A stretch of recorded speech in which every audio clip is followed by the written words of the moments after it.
All right, good evening. It is Monday, August 12th. This is the Guilford Board of Education. I invite you to join us in the Pledge of Allegiance. I pledge allegiance to the flag of the United States of America and to the republic for which it stands, one nation, under God, indivisible, with liberty and justice for all. All right, thank you for joining us tonight. I am going to ask right away for a slight change in the order of the agenda. Because we have a guest who is here as part of the superintendent's report, I'm going to ask for a motion to move 8.1, New Solutions Special Education Update, up to the beginning of the agenda, right before action on minutes. Is there a motion to do so? So moved. Second. All in favor? Aye. Aye. Aye. All right, and then we will, after that agenda item, proceed to following the agenda as printed with action of minutes, but I'll turn it over to you, Dr. Freeman. Thank you very much. I want to start just by thanking Mr. Scanziano and the special education team. The three coordinators are here joining us tonight as well for organizing and shepherding this review. We periodically ask outside experts to come in and look at our work and give us feedback and advice to help us move forward. We are very happy to have Steve Sandoval from New Solutions here tonight. Again, I will remind the board, you have a complete paper report in your folder as you join us at the table tonight. Steve is going to provide us with an executive summary of that report, and there will be time for him to take some questions from the board members as well. We very much consider this, now that the study and the self-reflective component has been completed and facilitated by New Solutions, this now begins the public portion of this conversation. So we don't expect this to be the last conversation. This isn't a final report. After tonight, once we share this with the board, we will absolutely schedule further opportunities for you to discuss this. And Mr. Scanziano and I plan on bringing this executive summary as well as the report and this conversation to the SEPTO group, to the parent group at the elementary level, and to the parent group at the middle level. We do expect that the recommendations here will lead to changes in our practice and may very well have implications for the budget proposal that we bring forward to you this year as well. But with all of that and with all of those thank yous, I will turn it over to Steve. Wonderful, thank you. I appreciate you having me this evening. Good evening, Madam Chair, members of the board, Dr. Freeman. My name is Steve Sandoval. I'm the Senior Consultant for New Solutions K-12. It is my absolute pleasure to speak with you about our review that we conducted last spring on the special ed program, specifically special ed program for students with more significant needs. As you can see in the title, it was on improving services and life outcomes for students with more significant needs was our focus. I do want to reiterate the importance that this is not a review of the entire special education program at Guilford. It was really specific to kids with students with most significant needs. And in particular, those students that are in the K-8 level. We really didn't spend any time at the high school level. Our focus was really just on students with significant needs at the K-8 level. Also, I mentioned to Dr. Freeman that my remarks will be about 25 minutes or so. It's just going to be a general overview or executive summary, and there will be opportunities for questions afterwards. This is, click on this, there we go. This is me, as you can see, a senior consultant for New Solutions. I've been with New Solutions for the last year or so. My background is in mental health. I did that for 5 years as a school psychologist way back in the day, about 25 years ago. The last 22 years has been as a special education director in 2 school districts in Colorado. One a small district, very similar in size as Guilford. Did that for 5 years, and about 19, 20 years in a larger school district with about 11 to 15,000 students in that district, Westminster. So let's get into the project goals for our study. And the very first one was to develop, first and foremost, to develop the understanding of current practices at Guilford related to supporting students with more significant needs. Also, kind of comparing those practices to the alignment of best practices for addressing students with significant needs. And then also identifying opportunities to help raise achievement and life outcomes for students to improve work balance for teachers and staff. So that's our goal for our study.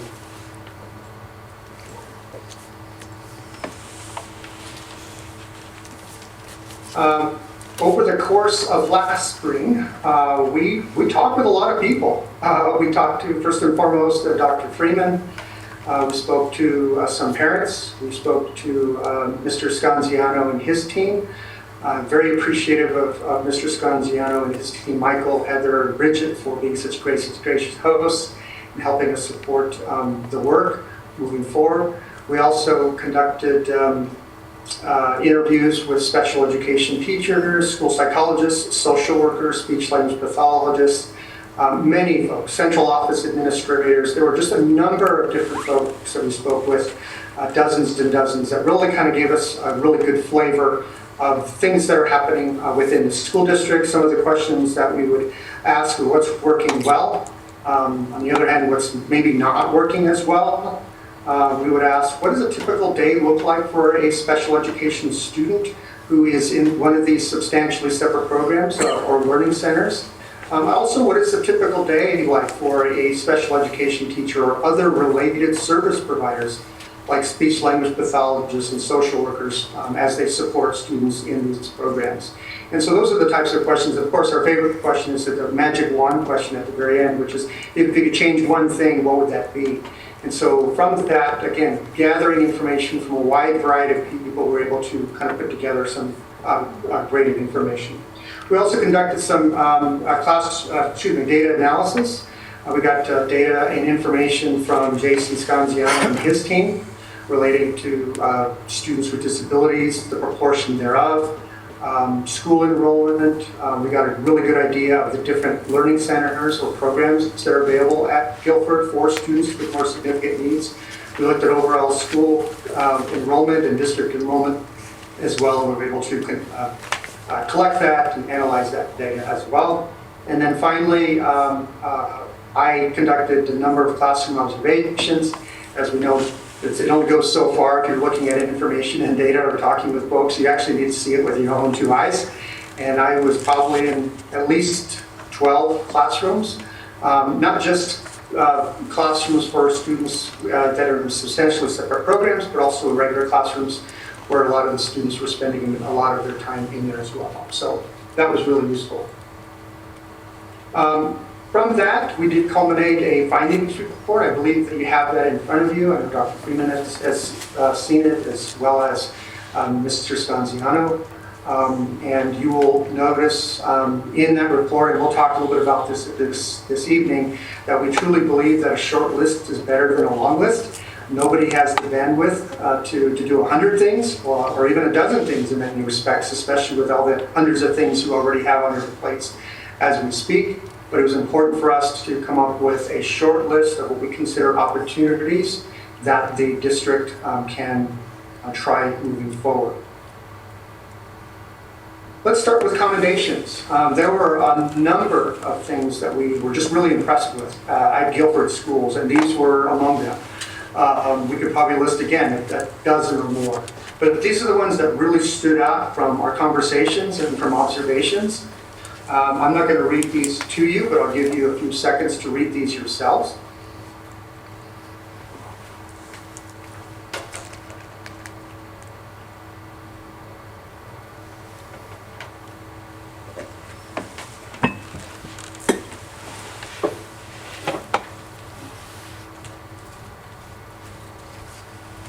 So some really good stuff happening, certainly at Guilford. Here are some of the quotes that some of our teachers and administrators mentioned. And again, these are just three. It was really hard to choose three. To be honest with you, there were dozens of really great comments and quotes that were made by staff, ranging from really staff and parents at all levels, special education, general education teachers, administrators, and so on and so forth. Again, I won't read this to you. You can just see some of the quotes that were mentioned here on the commendations part.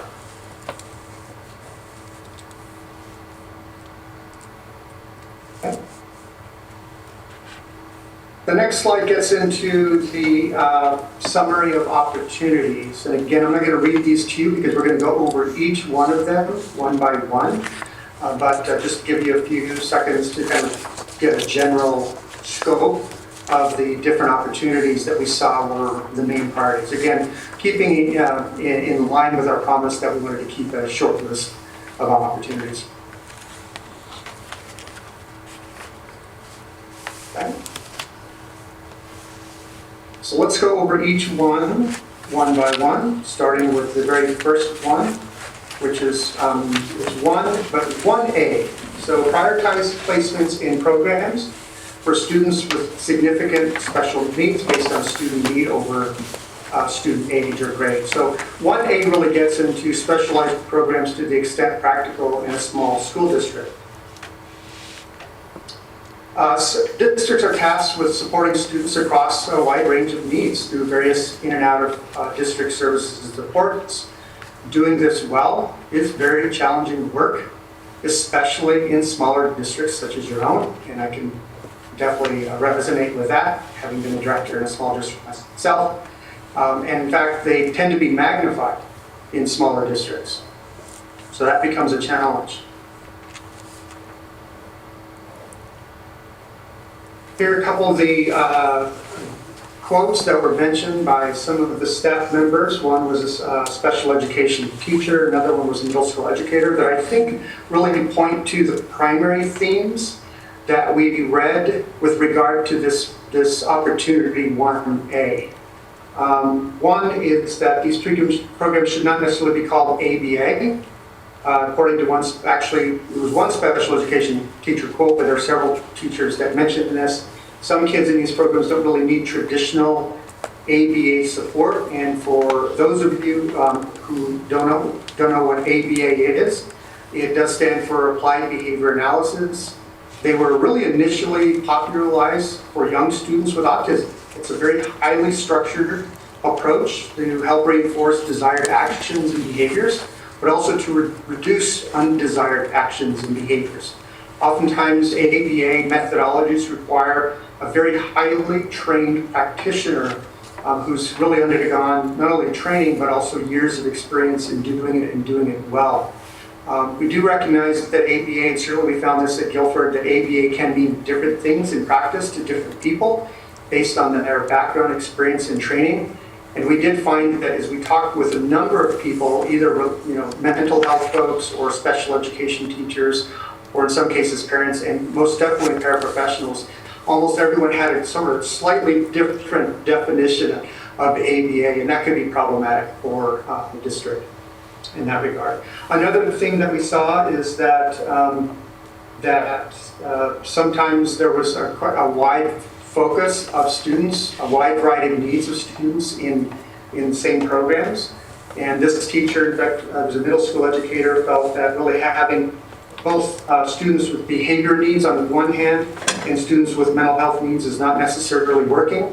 We know that there's an overlap sometimes, that kids that have behavior needs also have mental health, but not always the case, especially kids that have mental health needs in areas of depression or anxiety, but to have them in classrooms with kids that have real significant behaviors is only going to increase anxiety and not certainly not decrease it. So that was sort of the point that was made by this particular teacher.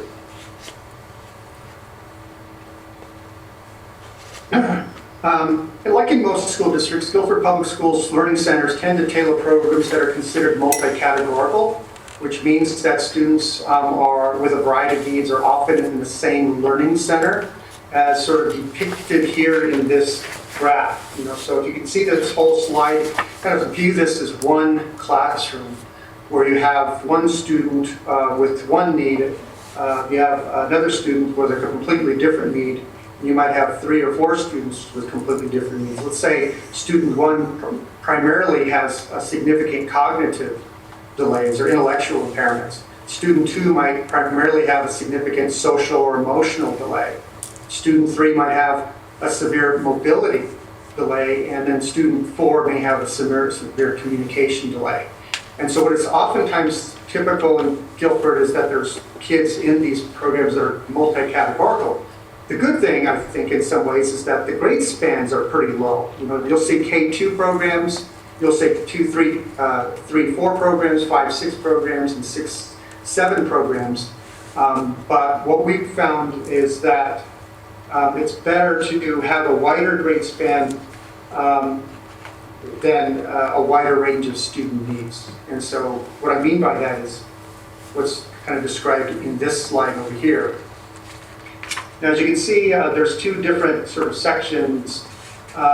These represent 2 different classrooms. And so although maybe the grade span may be a bit wider, when I say a bit wider, we're talking only 1 to 2 grade levels. Not like, we're not going to have kindergartners with 6th grade students or 5th grade students, but maybe 1 or 2 grades expanded, but to break it down in such a way that you have students that have more similar needs. For example, need 1, which could be cognitive delay, along with students with perhaps mobility delays. And we get that some students have both mobility, cognitive delays. They're not necessarily mutually exclusive of one another. But this is just an example of what the district considered. Another could be the third and the second piece to your right, which you might have kids with more social emotional delays in the same classroom with those with severe communication delays. And remember, we're not really advocating or recommending programs for just students with autism. Rather, we'd be looking at programs that have similar needs, that show of kids that have similar needs. Because disability category does not necessarily mean that they have similar needs. And we know that with students with autism, they might have high functioning needs versus students that have lower functioning types of needs. So we're looking at needs rather than the labels in this regard. The next priority is opportunity 1B. It's to ensure it's, again, it's under 1, but 1B is to ensure a continuum of services across all grade levels. This is the structure that we see across Guilford. ABA programs, got that down as far as that's concerned in terms of the availability of those programs from kindergarten all the way to 8th grade. I'm sure high school as well. We just didn't study high school. But in our study from K-8, clearly there were opportunities for kids in ABA programs to be supported there. However, once you get into 7th grade, then there's BLCs, Behavior Learning Centers, it's called a Blended Learning Center, and then you have the TLC, which is Therapeutic Learning Center. And some kids that maybe move from 6th grade ABA, sometimes, as Mr. Scanziano mentioned, sometimes they do go into, they're better served in those BLC or TLC classrooms. But, you know, the question is, you know, why wouldn't those classrooms be available to even kids at an earlier age if that indeed is most appropriate for them, let's say at the more elementary levels. Okay, so that would be another opportunity there. Okay. Opportunity 2A, this gets into to prioritize purposeful inclusion with appropriate supports while balancing the need for meaningful learning. This really gets into being clear on the targeted, and being clear and targeted about the goal for inclusion for each student. Okay. We didn't really get the impression that for all students that were matriculated in regular classrooms that it was necessarily always meaningful. And so this is sort of oftentimes what we see in many school districts across the country.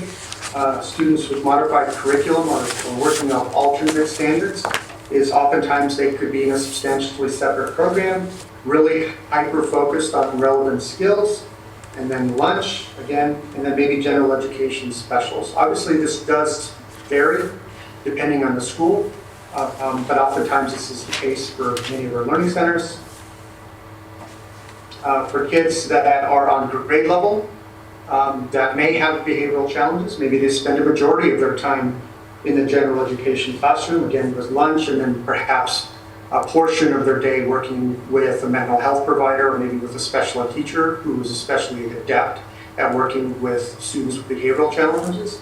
And so that might be sort of common, sort of generalized schedule for them in that regard. Okay?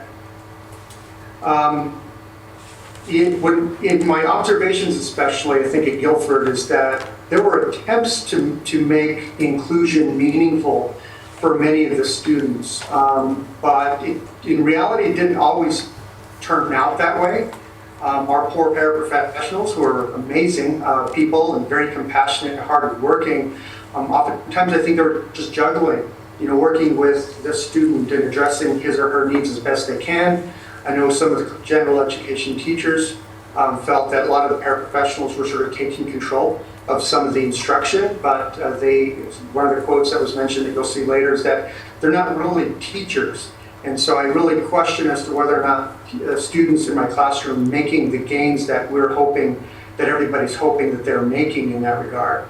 And so I think it's just a matter of kind of discussing and describing what do we really want to achieve for our students with significant needs when it comes to inclusion, when it comes to substantially separate programs, and to ensure that there's feedback that's provided by a number of stakeholders, including parents, including district administrators, of course, special educators, and general educators.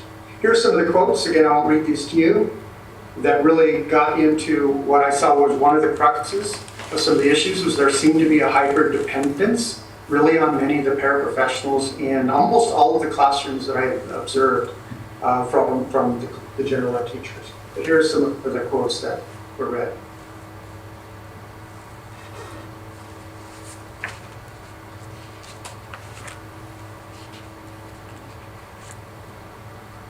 So you can see some of the consternation was oftentimes from regular ed teachers and special ed teachers, but even the paraprofessionals themselves.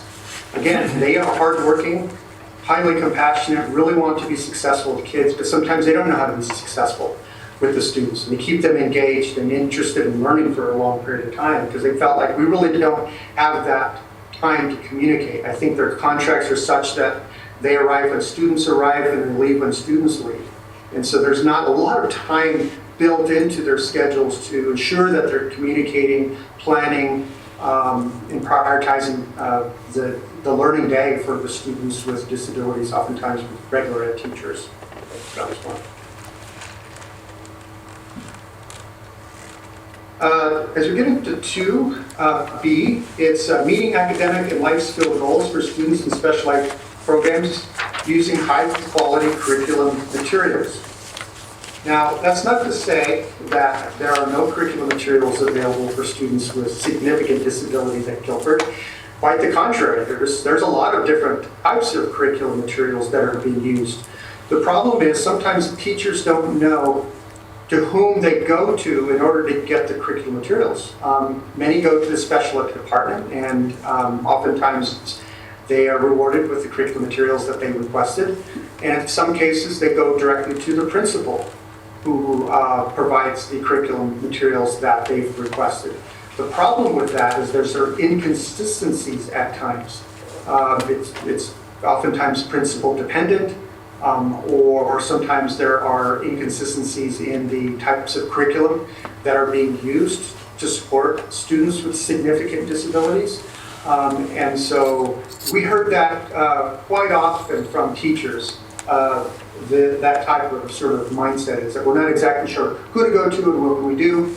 I noticed that my neighbor's curriculum materials are different from my own. And curriculum for students with significant needs is actually quite a bit more robust in many cases than students without disabilities or students with more mild disabilities. Not only are they we're wanting them to learn pre-academic skills in the areas of reading, writing, and arithmetic, we also want to make sure that they're receiving instruction for life skills, relationship building, technological access to the curriculum, like speech-to-text writers or text readers or things like that. Self-care and hygiene is a very important part. We just don't rely on their parents for that. They're oftentimes amazing at that, but it's important that students with significant needs also get that type of instruction at school. Home care, like cleaning and dishes and laundry and sort of the life skills that help them become functional as they become older. Those types of things, beyond just the reading and writing curriculum, are incredibly important for students with significant needs.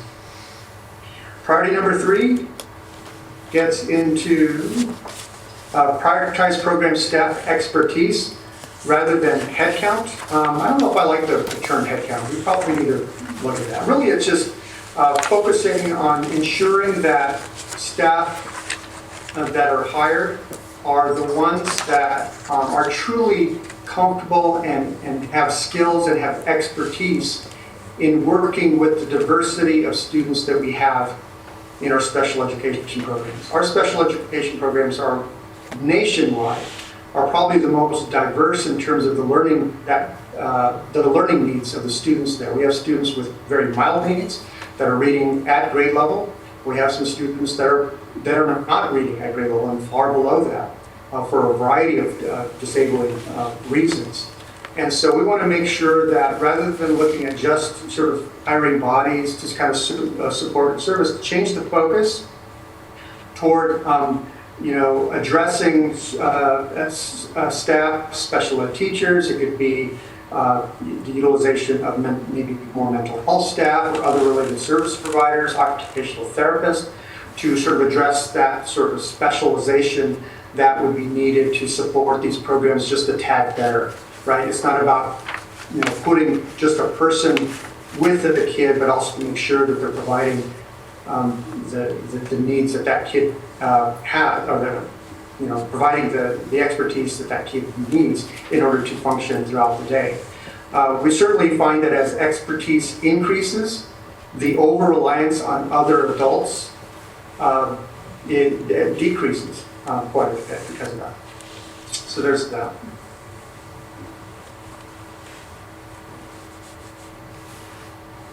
We see that in the district at Guilford that it's a 1-to-1 ratio for kid, and that includes not just the paraprofessionals with the students, but also the teachers as well.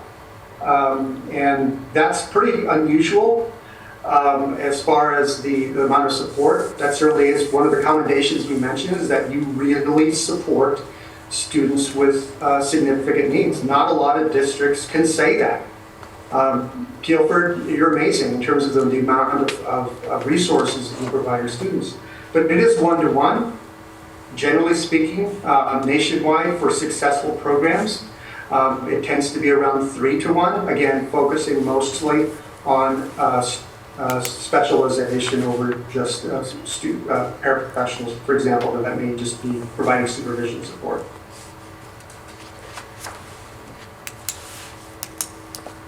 This was a quote made by one of the special ed teachers in the specialized program, so one of the learning centers there. Very true.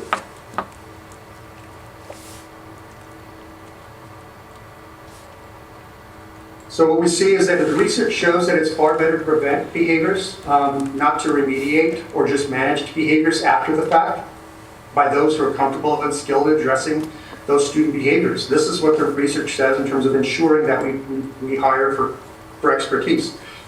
And it's far better to teach or coach others on the capacity to address difficult student challenges as they occur, rather than rely on 1 or 2 individuals in some cases. It's far better to teach students how to read and do basic math from a teacher who is an expert in teaching reading or math than someone who hasn't had that training. I can certainly relate. My background's in mental health. You don't want to put me in front of any group of students in teaching the math. Unfortunately, that is happening in a lot of our school districts in this regard. So we want to make sure we match the teacher's strength to the student needs as they occur, and that's sort of the point in all that. Okay?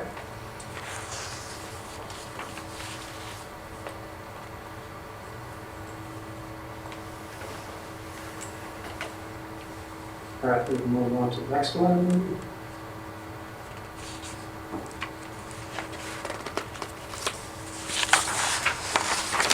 Yes, this one is create a dedicated, perhaps part-time leadership position for each type of specialized program as the district moves towards more targeted program. This is probably something that's going to take some time. But as you move more towards specialized programming, more targeted types of programs, look into someone who perhaps part-time or full-time is truly energized, truly has the skills to support and address student needs and advise through perhaps coaching, making sure that the resources are available for teachers, making sure that students' outcomes are moving forward. That's not to say that Mr. Scanziano's coordinators, special education supervisors are not equipped. They are highly competent and smart individuals. But just like, as I mentioned, serving as a special education director for over 20 years, having mental health background, I'm not going to be necessarily the one who's going to advise on very specialized programs that are non-mental health related.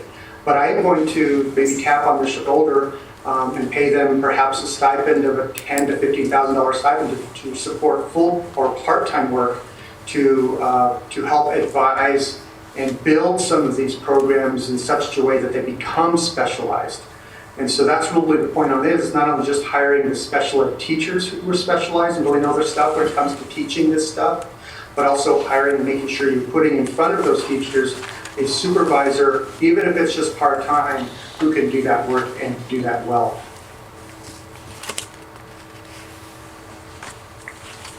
So this is what a program leader can do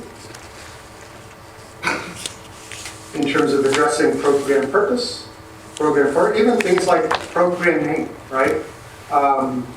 The size of it, instructional materials. This is the person who can really advise that, okay guys, we just have this menagerie of curriculum across the district. It seems to be very principal dependent. We're going to move in a different direction, and can advise Mr. Scanziano on the direction of what that might look like based on maybe their research on what the best curriculum is available for that type of thing. They can help support maybe some of the hiring, not necessarily the evaluating piece, especially if they are teachers, of course, but in terms of coaching and supporting teachers in that respect. And the last one gets into the opportunity to reduce the number of transitions students in specialized programs encounter throughout their time in the district. This is what we see right now with Guilford. Not uncommon, obviously. You have these 4 different levels: Guilford Lakes Elementary School, Baldwin Middle, that's grades 5, 6, Adams 7, 8, and Guilford High School 9, 12.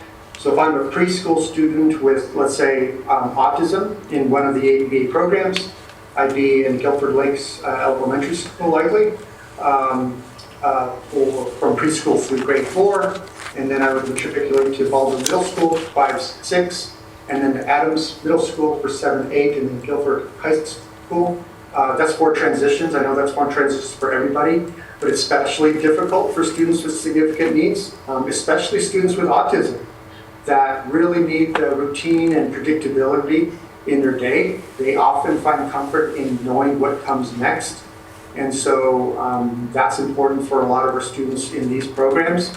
And also, if we're looking at transitions, research has shown that the more transitions that students have, the more regression of skills students have, especially students that have the highest needs in any school district. And so by reducing that could be done perhaps by consolidating the 7-8 program currently at Adams Middle School to perhaps Baldwin Middle School, which currently houses the 5-6 program. Again, we talked about earlier about expanding grade spans is perfectly fine. Again, research has shown that if you add a grade or 2, it's not going to make a tremendous impact so long as the needs of the students are relatively the same. If they continue to be multi-categorical, then that's not going to work very well. But if you change it in such a way that the needs are relatively the same, grade spans increasing 1 or 2 years is advised. Okay.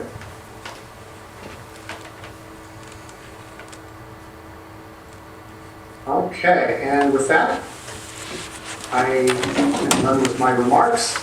Thank you, and do you have any questions for me? So I just, this is Katie Balstracy again, the chair. Thank you so much, Absolutely. both for this presentation and most certainly for the report.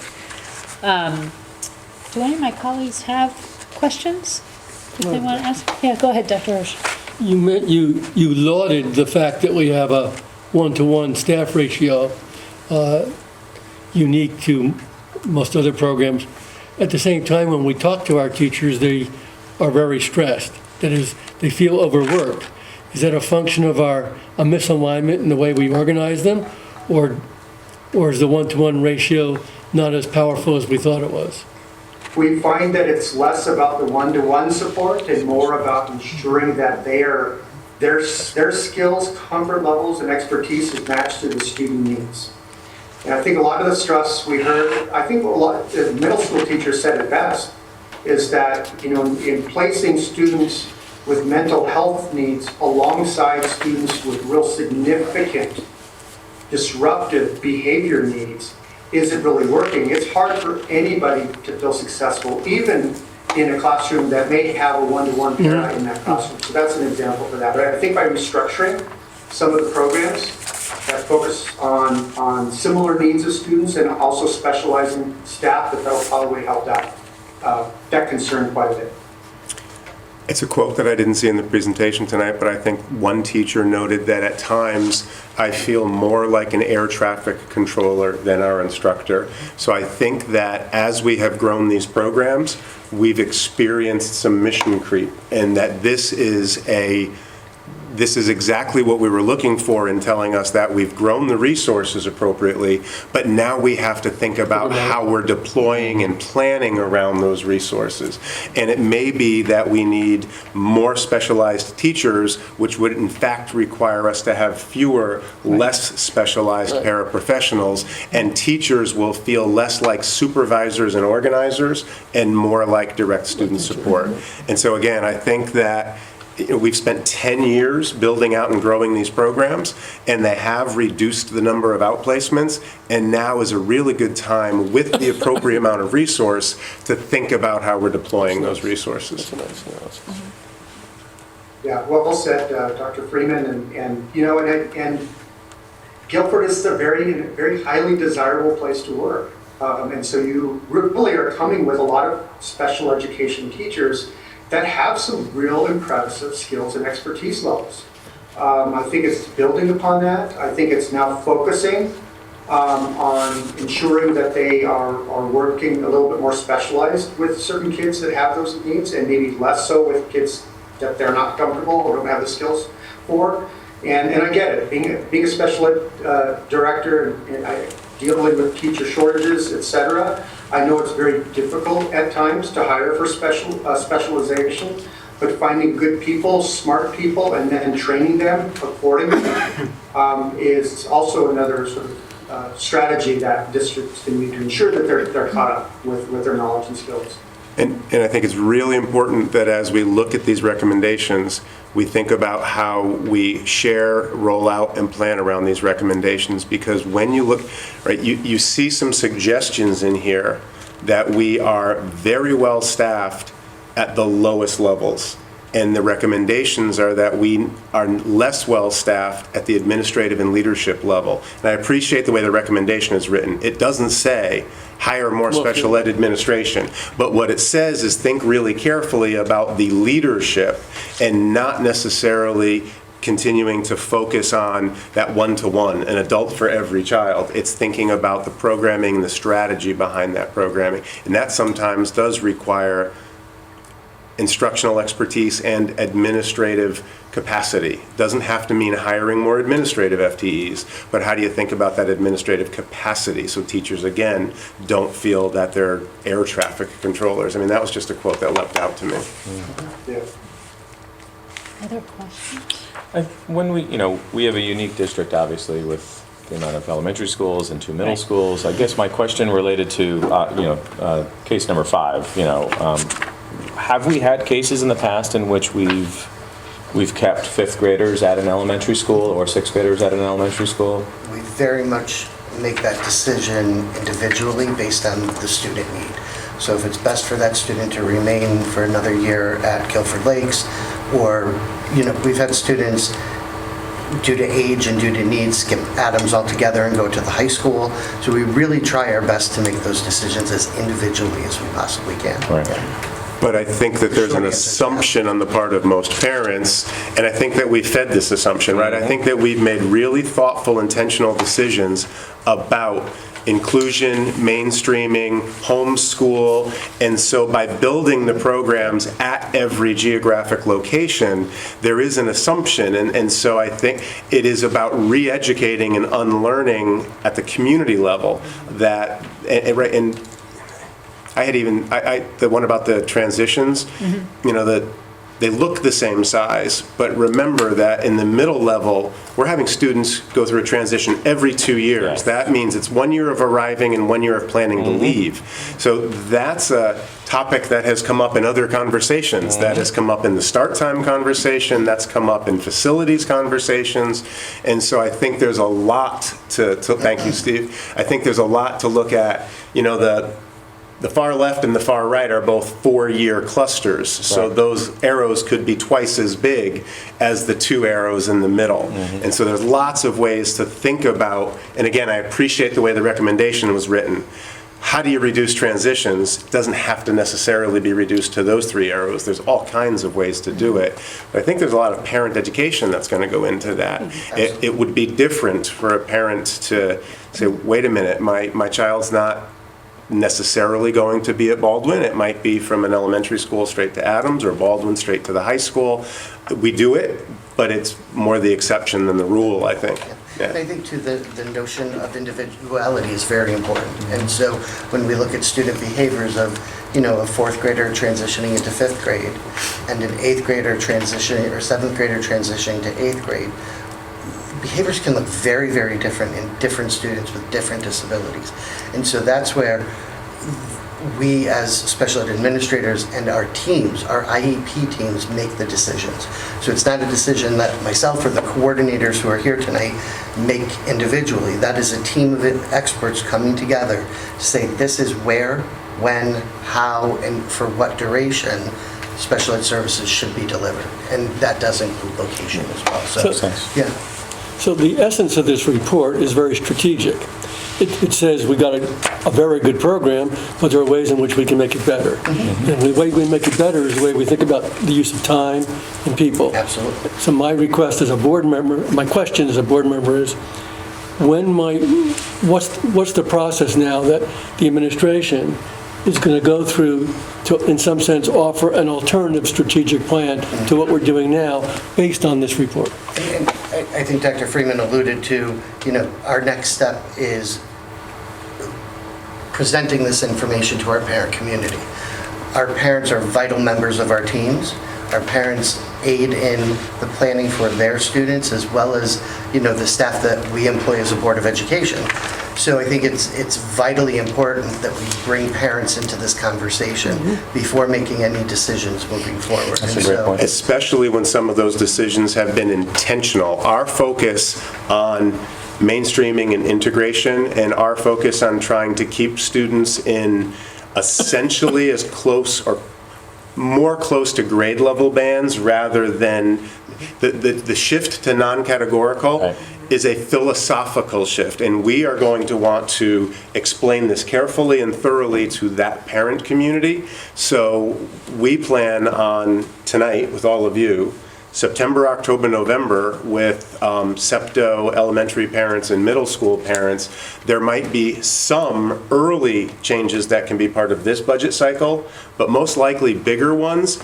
And it could be over time. It could be that we begin scheduling more categorically for longer periods with younger students who are coming in and not trying to dramatically change the deal for parents who have been in for the program, been invested in a program over years already. I think I would add that one of our teachers made the quote that our parents trust us. And I want to maintain that trust. I want to maintain those relationships. These are relationships we have with our parents for sometimes 12, years, if Right. not longer. And so students have been programmed in a certain way. And as Dr. Freeman mentioned, there's a level of education if we're going to make a change to that we're going to have to undertake. We're not clear yet if it's sort of structural changes with with sort of markers that we roll out, or if it becomes a gradual change over time as we enroll new students. And again, I think we're going to be informed to large part as we listen to the parents and how they respond to these recommendations. I agree with that priority. Similarly, teachers themselves on the line, seeing this report, probably have their own response to it that is crucial. Have they already seen this report? Has there been a conversation with So staff I'm and teachers? presenting Wednesday at our administrative retreat to our So I assume there'll be a And then constituent we'll group roll out that's to our staff just as as well. crucial. Yeah. And although the study only really looked at really pre-K-8, I think there's value in sharing this information Yeah. with our high school staff as well, and our transition age, teachers. And again, I think they're really going to appreciate having been asked and having been heard, and we're going to want their feedback as much as we want from the parents. And now, how do we embrace these different, there's really about 7 recommendations in there if you parse out the Part A and Part Bs. How do we now strategically go after this in a way that is best for our students, and I believe Steve mentioned it on one of the first slides, and supportive of the people who are doing the work on the ground right now? And just one point of clarification just one point of clarification on the slide that showed the through line of our programming. The Blended Learning Center does span 5 through 8. So we go from more substantially separate K4 into a Blended Learning Center 5-6 as well as 7-8. Okay. So just a point of clarification. And the Therapeutic Learning Center was something that launched at the high school first and very recently pushed down into Adams. And so again, a lot of this work began at the two ends and worked towards the center. And I'm not sure that everybody can relate to what I'm going to say, but I am so excited to see these recommendations based on the work that we started 10 years ago. 10 years ago, most of the students that are spoken about in this report would have been outplaced. And to have them now in the district with this level of support built around them, and now the opportunity to learn from that experience for a decade and begin shaping it. Again, we grew from the two ends to the middle, and now that we have it, we can really take a step back and be thoughtful and strategic about how we improve it moving forward. I noticed that the report is benchmarked on best practices, and I wonder whether there are student outcome data available from the best practices compared with student outcome data at Guilford High School or Guilford Elementary through 8. Has there been research on that? Yes, generally, we look at student outcomes through the IEP process. So it's very much an individualized process. Where we generalize that out to the larger population or students without disabilities is through state testing. And so many of our students in the substantially separate programs participate in an alternative test. So there really isn't a direct correlation. But what we do is we look at the skills associated and the downward extensions of the grade level standards to help us bring our students up to or as close to grade level standards as we possibly can. And so there is some data around that. It's not as clear as it would be for students without disabilities. Right. I'm just curious about the outcomes of the students who might have been through a program similar to this one that's recommended versus those who have been through Guilford. Right. Would we expect different I see. outcomes Yeah. down the road? Well, it's a fascinating question. Yeah. Steve, I'd invite you to jump in. So because of the nature of the student population that we're talking about, Steve, do you know if would it be possible to find benchmark districts that were similar enough to Guilford in size and in socioeconomic demographics that have been practicing the model that you're pushing us toward, or a model that's more like the one you're encouraging us to move toward? And if we identified 3 of those districts that had been in that model for 5 years, could you compare their student performance to ours? I worry because the students in these programs literally all have IEPs, individualized educational programs, and I don't know, I worry when you do that on state testing for the general population. I'd get really nervous and would invite Jason and Steve to check my thinking on that. Yes, we can. I can talk with Nate about getting that information, Dr. Freeman. what with one caveat, because we talked about the, when we're talking about outcomes for students with significant needs, we're not just talking about academic outcomes. Right. Those are important, and those are the ones that are assessed, and those are the ones we can find online. Excuse me. At State Departments for sure. What we can't find are the other just as important and arguably more. And that's what I worry about, right? Quantifying those. Is how do we quantify those other pieces that are as important, at least as important, as I mentioned before, to hygiene and home care, occupational skills, access skills, those types of things are needed as well. We can't find that data easily, at least comparable data. And those What are, I can say anecdotally is that we start transition skills, which include activities of daily living, independent living skills, in accordance with State Department standards and IDEA. So it's the annual review following their 14th birthday. We begin those skills with them at traditionally 6th grade going into 7th grade is generally when kids are turning, 13. And so we have a continuum of supports throughout Baldwin Adams and the high school, and now our Guilford Transition Program, which looks at the activities of daily living. We are teaching kids how to cook, how to clean, how to care for themselves, how to navigate transportation when needed.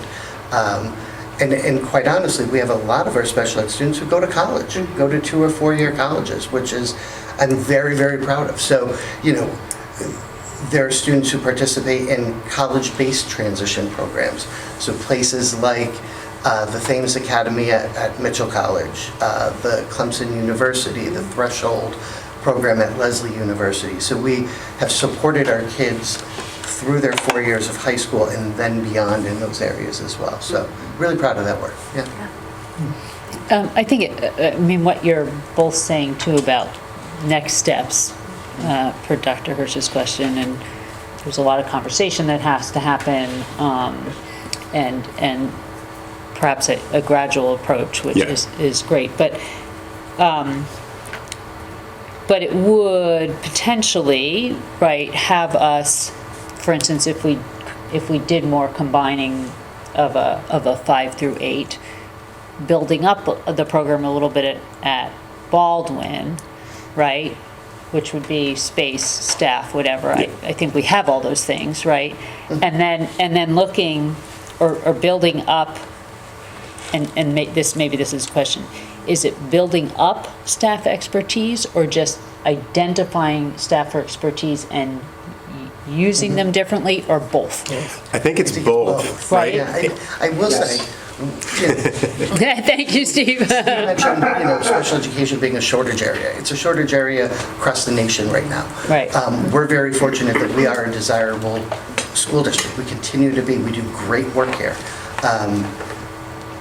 We have hired out of the state of Connecticut to bring in individuals with expertise in behavior, individuals who have experience. When we're analyzing applications for candidates, we are looking at what is their expertise, where did they teach, for how long did they teach, what additional certifications do they bring to the table. And then from there, we develop a professional learning plan for special educators. And so one of our initiatives this year is to bring all of our K-8 special ed teachers Orton Gillingham training, which we have a substantial number of associate level already trained or going through the training. This will bring all of our staff on board. So it's increasing our training to increase our capacity in-house as well. But when we're in our search, even in a shortage area, we're doing our best to find individuals who we know will fit, essentially the unwritten job description of what a special education teacher is in that position. Because all of our special ed teachers have a K-12 special ed certification, but we know that no one can serve K-12, and everybody has individual likes, dislikes, strengths, weaknesses, and so we do our best to really tailor those. We work with our staff on transitioning within Guilford Public Schools. If somebody is like, I want to try middle school for a year, we always give them that opportunity, and sometimes they like it, sometimes they don't. And we support them with training around that. I will say I'm very thrilled to have the coordinators that I do have, who come each with a unique set of skills and backgrounds. So Heather's expertise in pre-K and Michael Bridget's expertise in behavior as a school psychologist. Both Heather and I and Michael Bridget happen by trade, along with Steve, to be school psychologists. Jackie brings to the table an expertise in reading, and we utilize each other's, we use our coordinators meetings weekly to bounce ideas off of one another. We do case review, and we really look deeply at one another for input on how to proceed. And so I'm really fortunate to have the three individuals who are here today. So, And I want to say this piece carefully. It's in response to the previous question.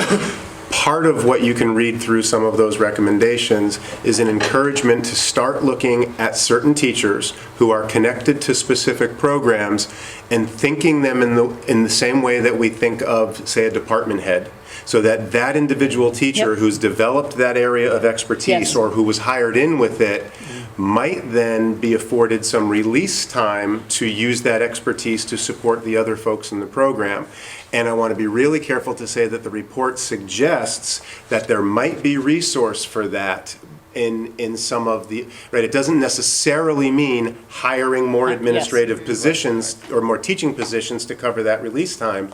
It might mean that as we move in that direction, there will be less of a need for the one-to-one that we right. have at the lowest level of training. Not the lowest level of commitment or compassion or care for our kids, but they're the least trained positions that we bring in.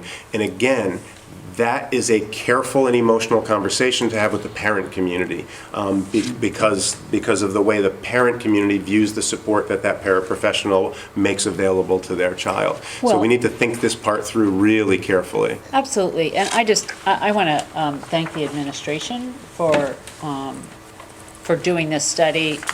Steve, again, want to thank you and your group. I'm going to echo what my predecessor has said about other studies we've done.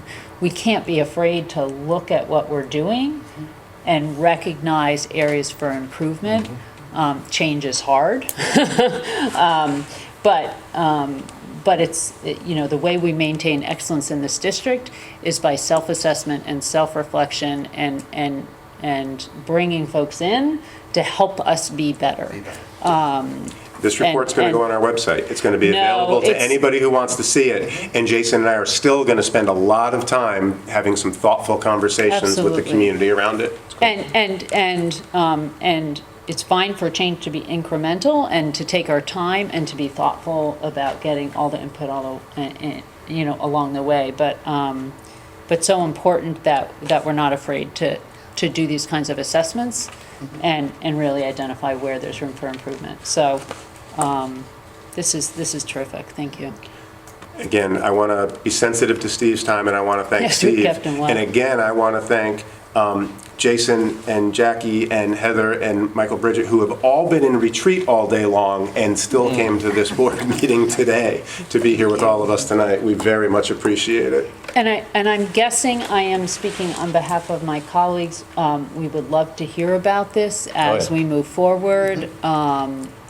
Be engaged in some of these discussions as appropriate. And in fact, I would encourage board members, maybe not in numbers that bring us to quorum. Yes. But to be at Thank you. to be at the SEPTO meeting, to be at the elementary Yes. parent meeting, to be at the middle school parent meeting, even if you're not one of those parents, but to be there as a board member, to be part of those conversations and to hear those conversations. And not for a micromanaging purpose, but to avoid quorum.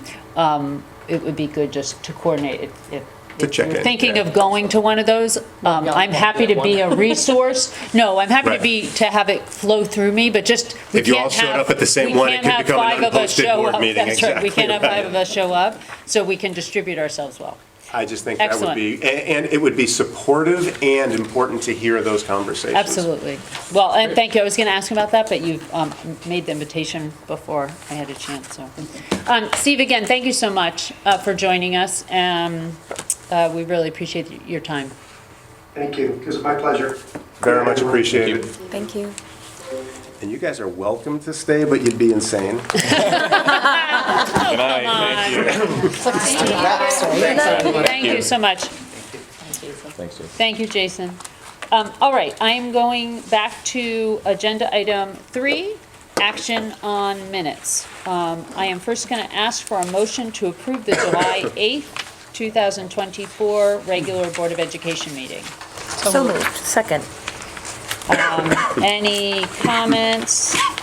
I did have one correction for page 5, and I wrote it out, but I'll say it, and I'm happy to provide it. At the end adjournment, we actually make two votes, take two votes, one to leave executive session, which is pretty much written here, on a motion made by Mrs. Peck and seconded by Dr. Hirsch. The board voted unanimously to return to public session. I would insert at 8:30 PM, period. And then on a motion made by Mr. Scretta, these are from my notes, and seconded by Dr. Hirsch, the board voted unanimously to adjourn the meeting at 8:31 PM. Makes sense. Are there other comments or corrections to the minutes? And I'd just like to note, those are things we're supposed to provide Terry. Terry could not have known that on her own, so, Terry, thank you. All right, so there's a motion and a second. All in favor of approving the minutes as amended? Aye. Aye. Aye? Is that everybody? I wasn't Any, and, I okay. abstain. So that's 5 ayes and 1 abstention. Ms. Fenelon is abstaining, she was not here. Okay, approval of the minutes for the special meeting on Tuesday, August 6th. Is there a motion to approve these So moved. minutes? Second. Second, okay. Any comments? That's a short one. Yes, it was a short one. All in favor? Aye. Aye. All right. And everyone here was there. Okay, terrific. All right. Next is public comments on the agenda. We actually do not have any public here, so we're going to move on to agenda number 5, review and approval of expenditures for the month. Thank you very much.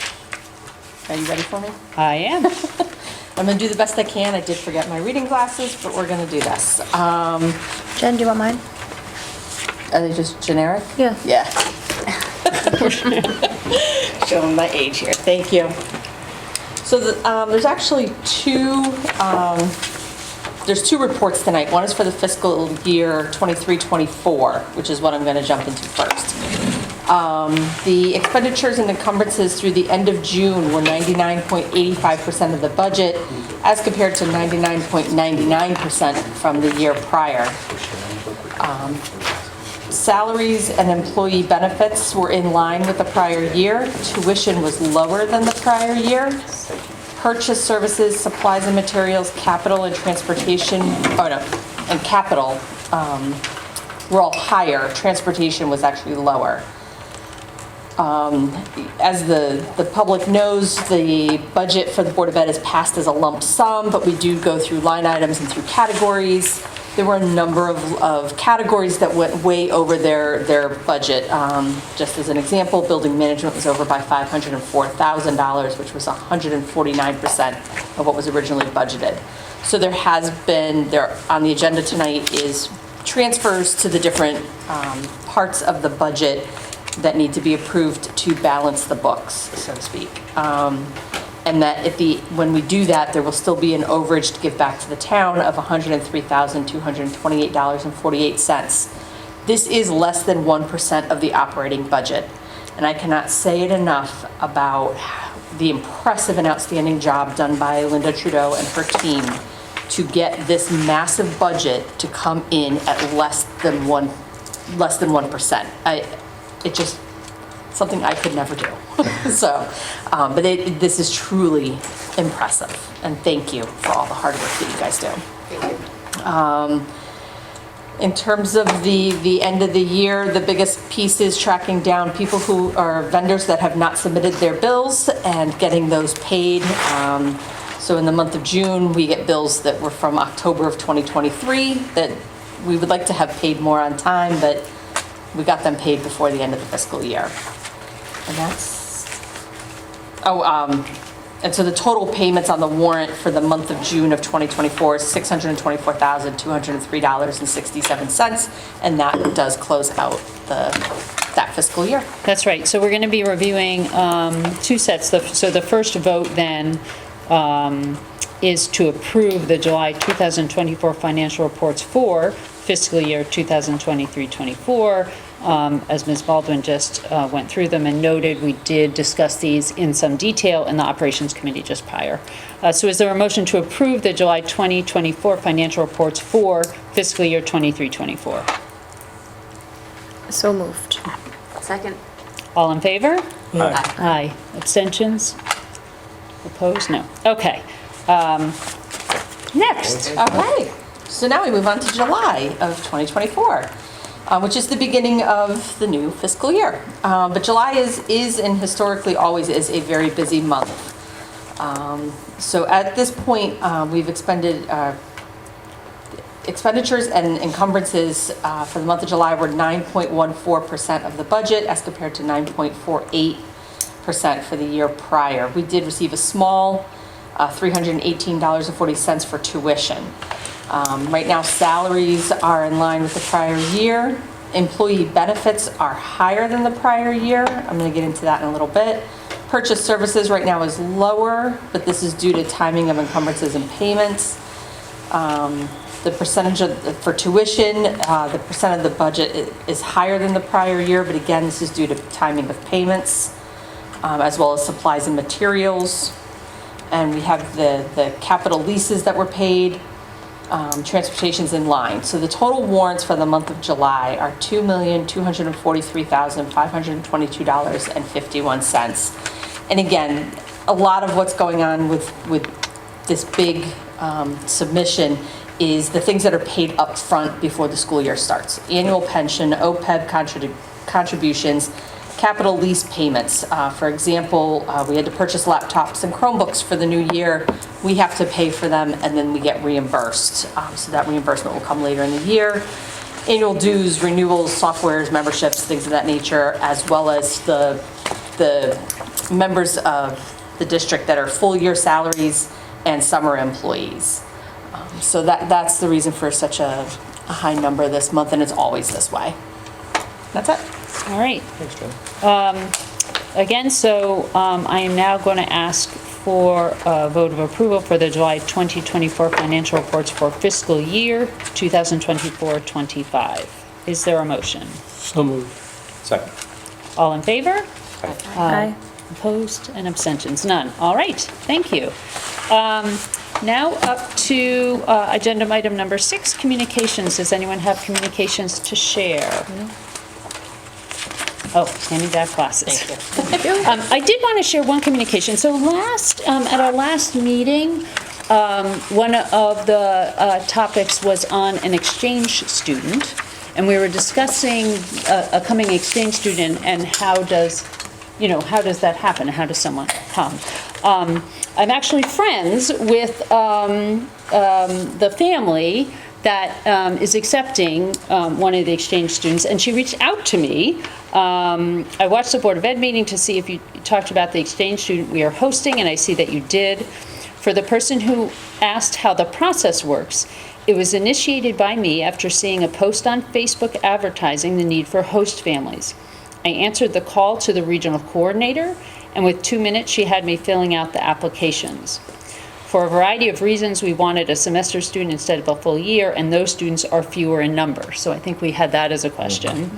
She sent me about 5 profiles of students that matched our boy-heavy, sports-oriented family, and we chose Mateo, who is the young man we talked about last month. It is the process in which she actually reached out and they matched. Hopefully he's okay with coming to Connecticut. I believe he has some distant relatives that live nearby, so he might make it easier for family. He's from northern Italy and apparently plays soccer, and she has a house full of prior and current soccer players. But she was just hoping to share that information with us. So it was very exciting to get that from her, absolutely, to share that, because it's just so great to have these students coming to us. Any other communications? All right. Number 7 is student reports. It is summer. I hope our students are enjoying their summer, and we will not be seeing a student report until October. So we're back up to the superintendent's report. We've done 8.1, so I'm turning it over to you for 8.2. Thank you very much. I want to begin with just a preliminary enrollment report. Remember, the official enrollment is not taken until October 1st, but we want to begin with a preliminary enrollment report. And obviously, this time of year, we're giving you a look at the enrollment that really focuses at the elementary level. So, currently, at the enrollment where we sit today, we're looking at average K through 4 elementary class size of 18. If you look specifically at the kindergarten, where we spent a significant amount of time this year, and particularly during the budget cycle looking at kindergarten, the first note is that we had budgeted for 12 kindergarten sections, and it looks like we will only be enrolling 11 kindergarten sections this year. Last year, remember, we budgeted for 12 and enrolled 13. So this is a different game. I want to draw your attention specifically to Cox. So again, right, and we spoke last year about how it is impossible to predict how the neighborhoods are going to enroll. But last year, we really wrestled with kindergarten class sizes at LEAT that sat in the 13s, right around 13, and then class sizes in other sections that were hitting 19 and 20 as we opened in September. So the news this year is better. We're still looking at Cox that is slightly under-enrolled for 3 sections. But again, if we were to reduce a section there, we would We'd be now, over. Yep. before the first day of school, have Ks that were sitting at 19 and 20, when our recommendation is to stay below 20. 20, yeah. So I'm hoping that we may see a few more enrollments at Cox. We do see families who enroll in kindergarten through September, so it's not unusual. We don't have any other class sizes that are pushing 19 and 20 as we did last year. But Murphy's Law would suggest to me that the late K enrollments will likely fall at Lakes and not at Cox. So we're going to continue to monitor Right. this. We will keep an eye on it. I don't believe that at this moment in time, we're going to see swings or more enrollment that's going to be significant enough that we will be looking to deploy another K section. But we will be watching the numbers, and we'll continue to monitor this. All of the other grade levels that you see, 1 through 4 in all 3 schools, now do fall within the board's recommendations. And the last note that I would make, if these numbers hold at Cox specifically, it is very likely that in this year's budget presentation, you'll see the 3 Ks collapse into 2 first grades, where the recommendation then goes to, I believe it's 16 to 22. And so again, we're going to watch those numbers. We'll watch how they unfold across the whole school year. We won't make a decision in that area until December when we present a budget to you. But right now, this is the look at enrollment. It is looking to be essentially stable. And this is including the open choice students. In grade 1. Yes, this Yeah. includes open choice students who are currently enrolled in first grade at Lakes. That's where we ended up with those placements. That was Jones, no? We offered seats in both Lakes and Jones. We only had an individual student who had enrolled in Jones. We spoke to ACES and spoke to that parent, made it clear that we thought it would be more supportive to have 4 in one school rather than 3 in one.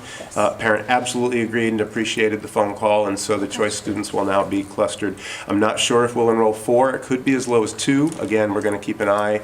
We won't know definitively until after October 1st.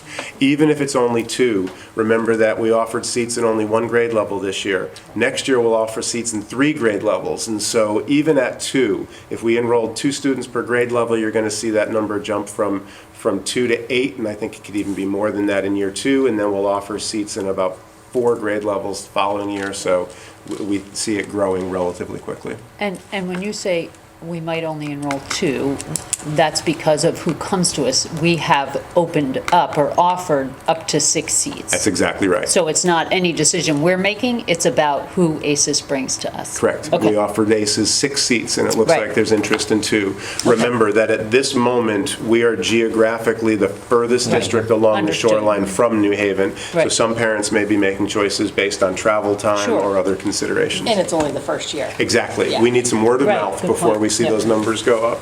Yep, all right. Excellent. Any other questions on this for Dr. Friedman right now? We'll be back to you with those numbers in October officially. Okay, excellent. Thank you. Also wanted to give you an update on hiring vacancies, hiring and vacancies. At this point, we have hired approximately 25 certified teaching positions. You have a number of those that are in your packet tonight for your approval. Right. And at this moment in time, we are only sitting on 2 vacancies. And those were both vacancies that we learned of into the summer months. And so, yeah, we've been doing really great hiring. I will note that those are 2 special education vacancies, and it's Right. my understanding that there are between 2 and 250 special education vacancies across the state of Connecticut right now. So for us to have 2, I'm confident that we will be able to fill those vacancies.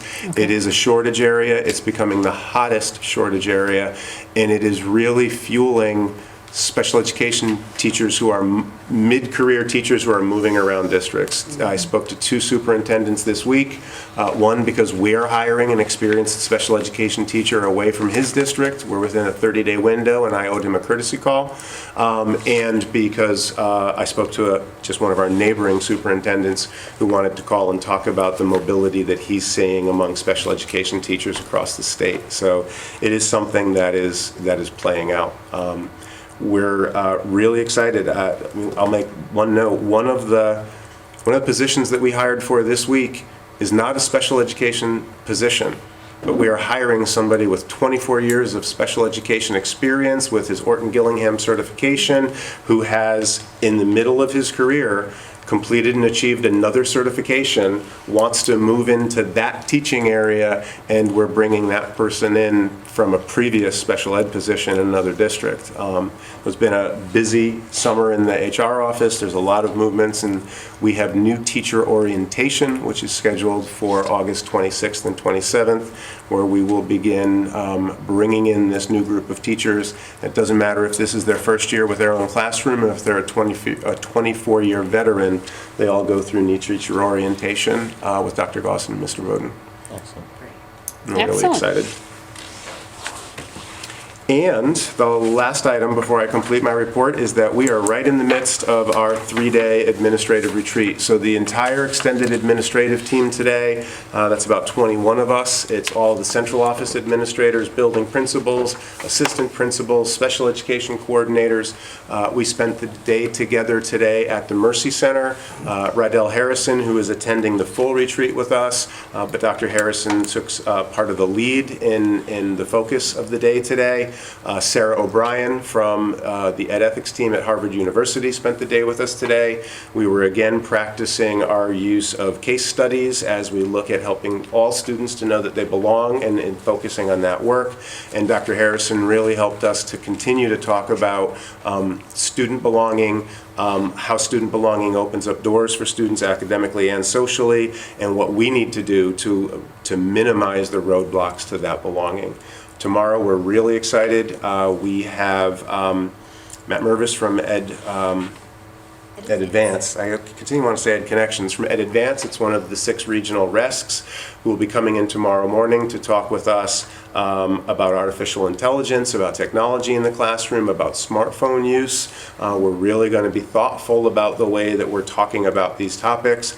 We're going to be looking at the new statements the governor's been making in this area. Right. So we're going to be spending the morning with Matt, really digging into that topic. In the afternoon, we're going to be focusing on our shared understanding of high-quality instruction, and specifically, Dr. Goss is going to be digging in with the administrators into our new teacher supervision evaluation plan. We received an email from the State Department today. Would you like to share about the email? Sure, I would really like to because I'm so proud of that committee and the work that they did. We were approved today with very minimal revisions. The revisions were focused on things where our plan sort of deviated from what they were expecting. So for instance, the legislation requires that the plans say that it's a 1, 2, or 3-year goal.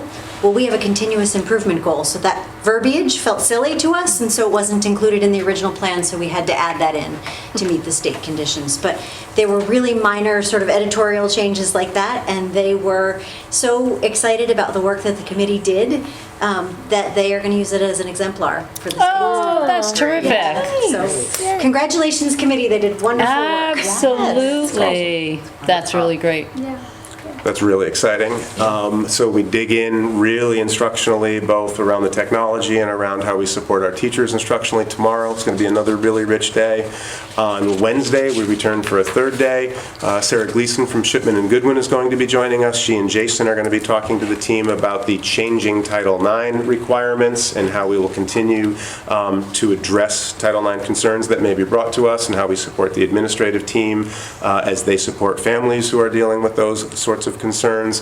And then we'll be talking about the conversation we had a few weeks ago when we met in the library at Lakes and talking about the priorities and the initiatives that we'll be moving forward so that we'll have something from the administrative team to bring to you at your September meeting to ask for your approval around those items. It is nice to be off campus. It is nice to be away. The water at the Mercy Center is beautiful. It's a comfortable, large space, so it's good for the team to be together. And I'll also note, and you'll get to meet both of these individuals, Guilford is hosting 2 individuals this year who are completing their internships, working towards their superintendent certification.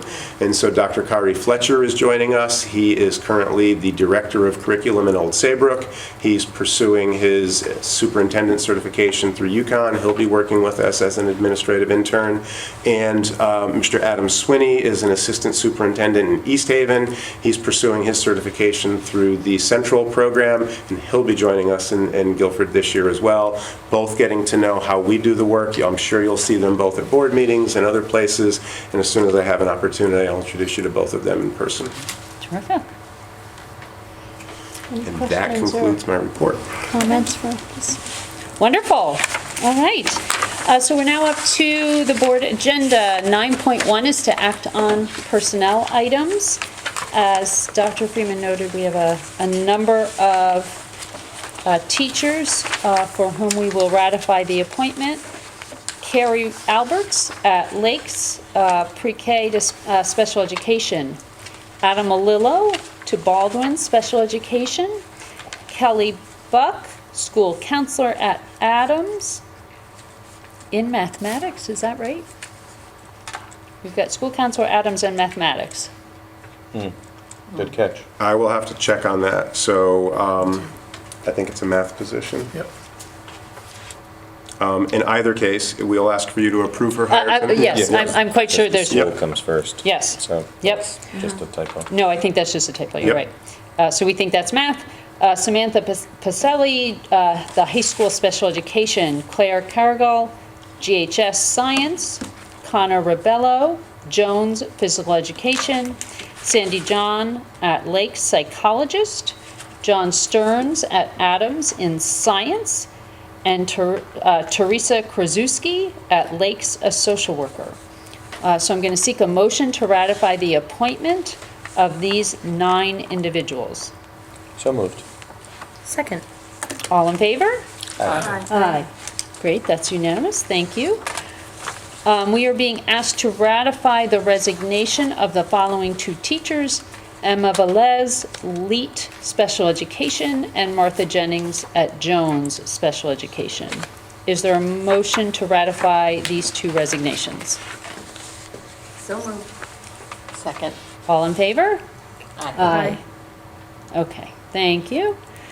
Item number 9.2 is to act on budget transfers for the 2023-24 year. Ms. Baldwin referenced these when she was reporting out on the financial reports. As we come to the close of the year, This is a process that happens regularly and allows us to make sure that our 7 budget categories are all within the budget that was assigned at the beginning of the year. So in this case, we are being asked to approve the following budget transfers to cover over expenditures. So the money is going to be transferred to special services in the amount of $505,000, safety, sanitation, and upkeep of building and grounds in the amount of $445,500, the electricity line in the amount of $244,000, the textbook line in the amount of $2,400, site improvements in the amount of $134,500, regular transportation in the amount of $35,000, fuel in the amount of $42,000, and special education transportation in the amount of $370,000. The total there is $1,778,400. The money to be transferred to cover these expenses will come from the salary category in the amount of $380,000, the benefits budget category in the amount of $800,000, and the tuition line in the amount of $598,400. And as you can imagine, this matches up to a total of $1,778,400. So we are being asked to approve the transfer from salaries, benefits, and tuitions in the amount that I've named to the lines that are over and need this coverage. Is there a motion to approve these budget transfers? So moved. Second. Second? All in favor? Aye. Aye. All right, that's everybody. Thank you.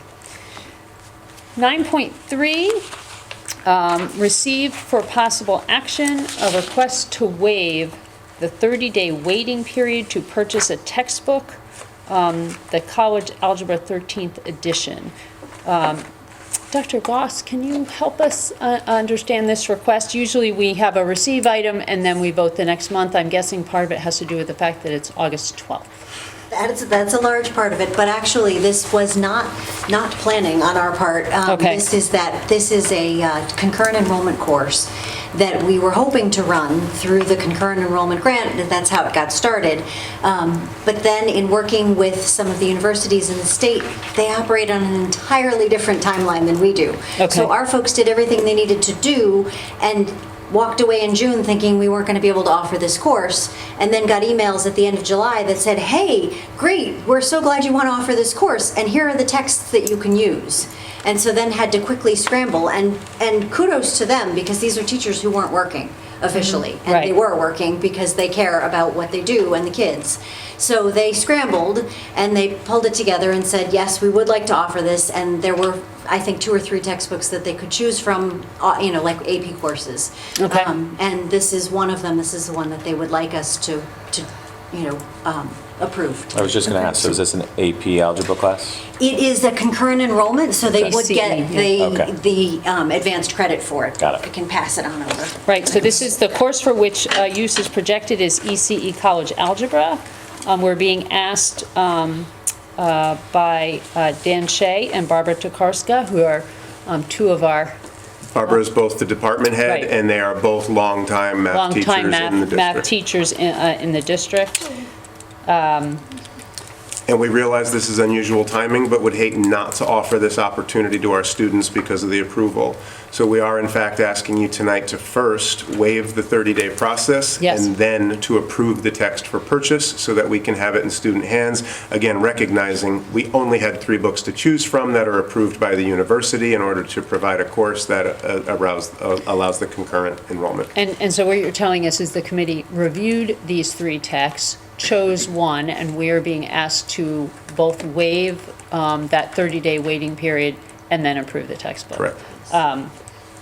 And I would also assume that we have kids who expressed interest in taking this class, and we would know that by now because they had to express that interest last spring. Yes.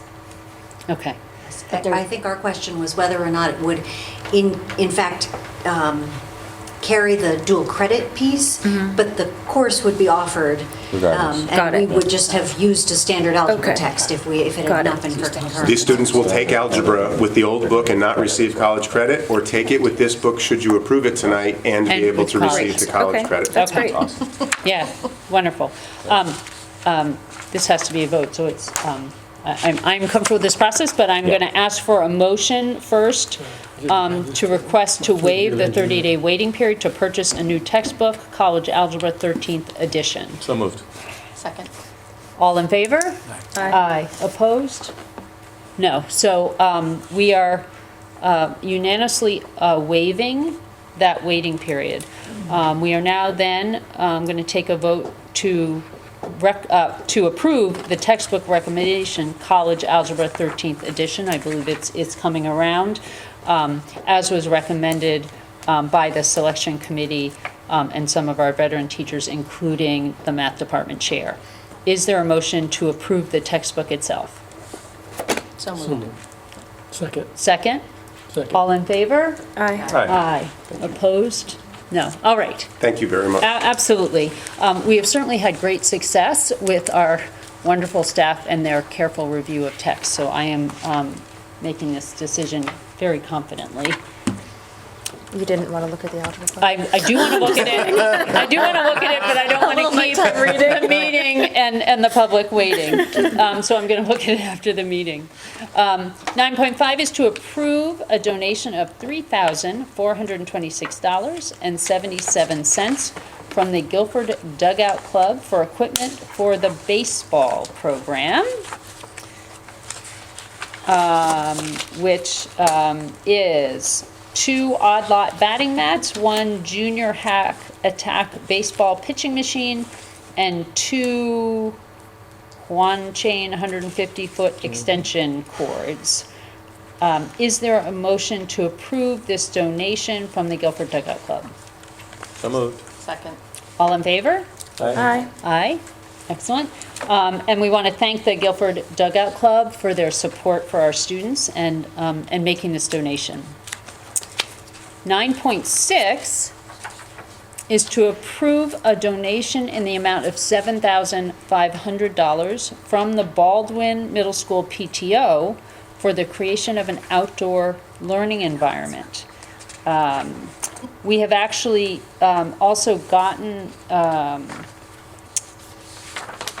kind of a plan in front of us that was shared that will allow a variety of outdoor opportunities for Baldwin students, and talked about this with a little more detail at the Operations Committee.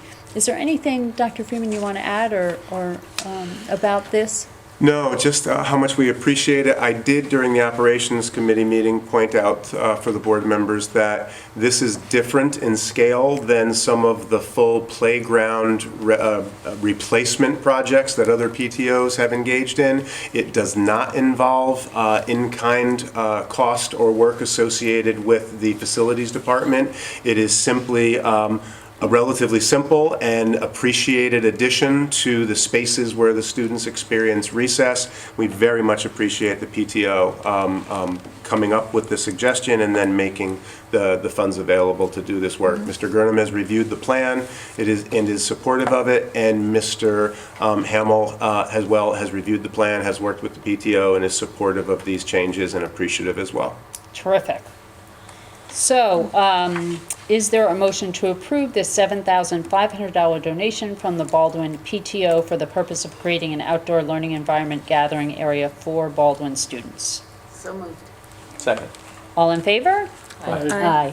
That's everyone. And also a big thank you to the Baldwin PTO. Our PTOs do an amazing amount of work in supporting our students in a host of ways. This is just one. 9.7 is to act on the appointment of a new board member to fill the vacant position left by our colleague Christy Faulkner. And I'm going to turn to you, Kristen, to give us a little background, please. Sure. Just for public awareness, once we have a vacancy on the board, it is up to the board to make a selection and an appointment for the person who replaces the vacant spot. We have to follow town charter guidelines, which dictate that we can never have more than a simple majority on the board for any political party. And we are obligated to try to fill the vacancy from the same political party as the vacancy. So our colleague Christy Faulkner was from the Independent Party. She's from IG Guilford. And we therefore needed to pool independents in the town, registered independents. And from that pool, we had several folks apply for the position. We went through the interview process, meeting all of our critical deadlines, and selected Ralph Brooks to be the next member of the Board of Education. His education is, he graduated from Lehigh University and got his bachelor's from Yale and his master's from Lehigh. He has then worked at the Yale School of Medicine from 2008 until now in health research and implementation science dedicated to HIV and AIDS care. He has 2 kids here in the Guilford system, elementary-aged students, and he and his wife have been here for over 12 years. So I think we've all had a chance to talk with Ralph. We've all had a chance to evaluate his background and his appropriateness for the Board of Education, and I am happy to recommend him as our next member to replace Christy Faulkner. Wonderful. Anybody have anything to add before we vote? All right. I'm hearing almost that as a motion, Mrs. Peck. That's your job, lady. Yes. Is there a motion to approve Ralph Brooks as a new member to the Board of Education to fill the position left vacant by Christy Faulkner? So moved. Second. All in favor? Aye. Aye. This is great. We will be a full board again of 9. And we certainly said it before. I want to make sure that, just to say it again, for people who might be hearing it for the first time, Christy Faulkner was a valued colleague, did have a pretty major medical event last winter, was hoping to return to the board, and determined a couple months ago that for her own health and well-being, she really could not return and give it 100%. So she very graciously determined that it would be best for the board to fill the vacancy. So we again thank her for her tremendous contributions to the board, and now really are excited to welcome Ralph Brooks. We expect that we will then be having him sworn in at our next Board of Ed meeting, and we'll support him as he becomes one of our colleagues. Mm-hmm. So that will be terrific. Thank you. Thank you. 9.8 is to act on the extension of the superintendent's contract and compensation for the 2024-25 year. So as we do every year, this spring, we spent time with Dr. Freeman, and then after meeting Dr. Freeman in executive session, conducting an evaluation of Dr. Freeman's performance over the last year. His contract guides some of the focal points of that evaluation, but that process also allows us to conduct in conversation with Dr. Freeman our review of the last year. I am pleased to share that, not surprised, but pleased to share that we have been very pleased with Dr. Freeman's performance over the last year, and really welcome the opportunity to talk about his performance, about the things we were pleased about areas where he thought there could be improvement, and about how we could all work together in areas of continuing to move the district forward.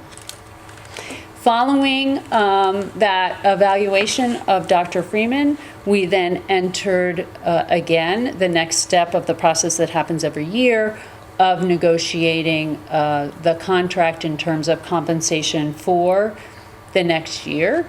A superintendent's contract is typically, as is Dr. Freeman's, a 3-year contract. Every year, we determine the compensation for the first or the next year, and so part of our work was to do that for the 2024-25 school year. We have finished that negotiation with Dr. Freeman and will be putting forth tonight and voting on a contract that increases Dr. Freeman's salary by 2.5% in the next year. I would like to note that both Dr. Freeman and the board were conscious of the challenge of getting the referendum passed on the first go-round, and just very conscious of the financial environment. So while we are very pleased, as I've already noted, with Dr. Freeman's performance, he verbally communicated to us, and we were very conscious of trying to also pay attention to our fiscal environment. So the 2.5% reflects a careful decision made by us and does not reflect in any way on a lesser degree of performance by Dr. Freeman. In addition, we will be adding $2,250 to the Teacher Retirement Board contribution that Dr. Freeman pays out every year. That will bring that amount in his contract to $14,500. And we have added to the fringe benefits provision of compensation for up to 5 unused sick days at the time of retirement. This benefit is contingent upon the superintendent retiring as a reason for termination of the contract. Again, this has been a negotiation in which the board and Dr. Freeman are in agreement, and so I am going to ask for a motion by the board to approve this contract. So moved. Second. Are there any comments to make before we make a final vote? All right. All in favor? Aye. Aye. Thank you, Thank you. Dr. Freeman, for another wonderful year of performance. I will note that we now have a second vote as part of this contract, but before we proceed to that, I did want to be sure to mention that 2 of our colleagues, Mr. Arnold Skreda and Ms. Moira Rader, were unable to be here tonight, but were both part of this contract evaluation process and contract negotiation, and are very supportive of where we've landed. The second part then of this contract is the opportunity to add a year to the contract. As I noted at the beginning, the superintendent's contract, and this is typical across the state of Connecticut, is a 3-year contract. When we come to the end of the first year, we determine compensation for the next year and have the opportunity then to extend the contract, in this case into the 26-27 year, to restore it to a 3-year contract. Is there a motion to approve the extension of the superintendent's contract to the 26-27 year? Moved. Second. All in favor? Aye. Aye. All right, so we are very pleased with your performance. We certainly would like, as just noted, to have you to continue with us, which is why we would like to extend that contract by a 3rd year. and look forward to working with you into the next school year. Thank you very much. Again, I very much appreciate your continuing confidence, and of everything that you just went through, the extension of the contract by another year is the most exciting part. And so again, thank you for your continued confidence and for that extension. And I just want to note that I enjoyed and appreciated the conversations that we had around the performance this year. Enormously helpful to have that opportunity. I appreciate that process every year, and again, very much so this year. So thank you. I'm looking forward to another really, really good year together. Terrific. Excellent. Terrific. 9.9. I'm back to Ms. Peck. Policy. Okay. So these are, finally, we get to vote. Policy 5114, this is ages of attendance. As you have heard, the state has changed the birthday for when children can matriculate to kindergarten. So I'm going to just read the quick change to this policy. Children who have attained the age of 5 years may be admitted to kindergarten. The parent of a child who turns 5 between September 2nd and December 31st of the school year may make a request in writing to the respective building principal requesting the district conduct an assessment of the child to ensure that admitting such child is developmentally appropriate. Upon notification from the superintendent, the Board of Education may vote to admit any child born between September 2nd and December 31st of the school year and who have met the assessment requirements to kindergarten. I'm going to just so the beginning of that says children who will have attained the age of 5 years on or before September 1st of the school year may be admitted to kindergarten.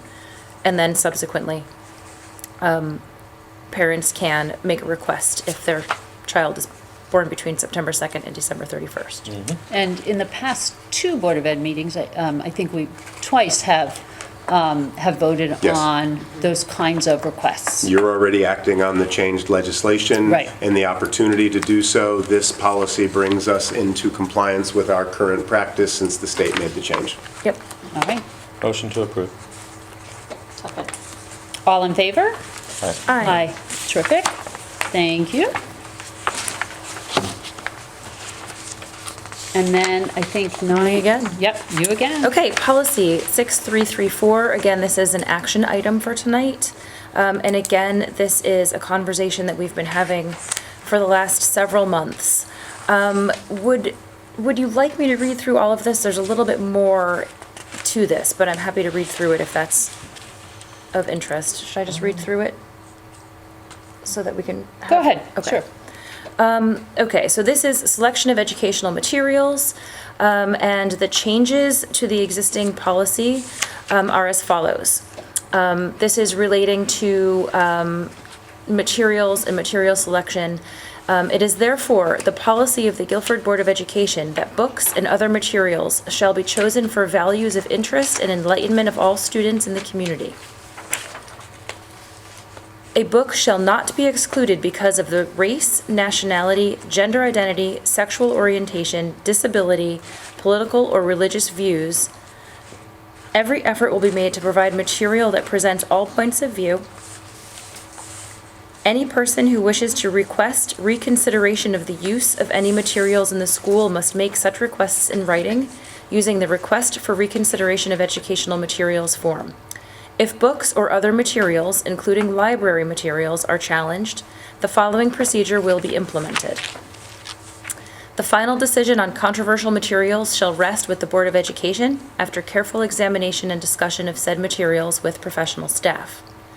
The board recognizes the right of an individual parent or guardian to request that his or her child not be required to use given materials, provided a written request of reconsideration of educational materials is completed, submitted, and approved by the building principal. I don't think it has to be a written, what do you say? Yep, so if you're reading from the actual change, the word written is no longer going to be included, and there would be a capitalization correction that needs to be made. Correct. In the word We're request. just realizing Okay. as you, right. Thank you. If a parent or guardian would like to request a reconsideration of multiple educational materials, a completed form must be submitted to the building principal for each book or material.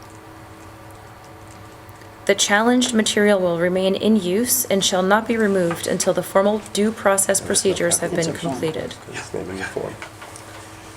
If a book or other material is challenged, goes through reconsideration process, and is allowed to remain in the curriculum or where it is currently housed, the book or material cannot be challenged for reconsideration again within 3 years from the date of the final decision. Any comments? Yeah, no, I think we're fine with how it's written. B is just provided a capital request of reconsideration materials yeah, form. there So should- it's, there's it no- is, there's it's no essentially capitalization. written, it's a form, it's Yes. just, That's, it's. it's the name of the form. use of the It- yes, form. thank you. We've Yeah. identified Yeah. the use of the form. Great, excellent. So this is, again, this is something we, as you've noted, we've been talking about for some time. The committee certainly has been talking about for some time, brought us these revisions last month as a receive item, and we're now being asked to act on it. So is there a motion to approve the policy 6334, selection materials, educational materials, as updated by our policy committee? So moved. Is there a second? Second. Second? All in favor? Aye. Is that everybody? Yes. All right. Agenda, we're up to reports of committees, 10. Any additional report out from the policy committee? No. Operations committee? Nothing to know. Curriculum instruction and assessment committee? It's the summer, it's quiet. This will change starting next month. Liaisons to town committees? No update. No update, okay. And liaison to Learn Board of Directors, no update. We're at the public comments. Again, there is no public here, so we will go on no closing comments from board members at this time, and so I'm going to ask for a motion to adjourn the meeting. So moved. Second. All in favor? Aye. Aye. Thank you for those of us who are watching this live stream. Thank you for joining us. That was a lot for an August meeting, thank you. Thank you. Absolutely. It was a great plan 6 months ago to have that special ed report shared